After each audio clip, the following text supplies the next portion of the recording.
I know I said it would come out in an hour, then I said it would come out on Christmas Day, and now it's the day after Christmas. Look, I wasn't home most of the day, so I hope this helps.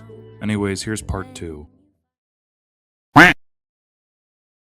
Jake's screaming from the previous finale turns out to be him singing Alouette while wearing a yarmulke and a scarf.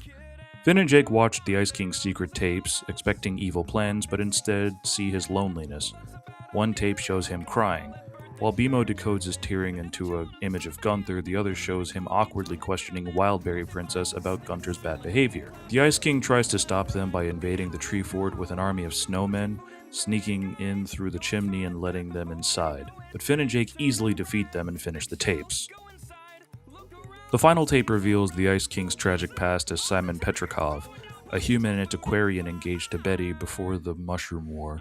After buying a mysterious crown, Simon briefly wears it and begins experiencing hallucinations that slowly drive him insane, costing him his relationship and transforming him physically and mentally into the Ice King. Aware of his losing himself, Simon records the tapes as a confession and plea for forgiveness, ultimately accepting his fate. Ironically, Ice King later claims that he was only ashamed of once wearing glasses, showing he's completely forgotten his humanity, though his longing for Betty survives and his obsession with princesses. Finn and Jake feel a brief empathy for him, and the episode ends with them forming a yearly tradition of watching videos together, narrated by Shelby.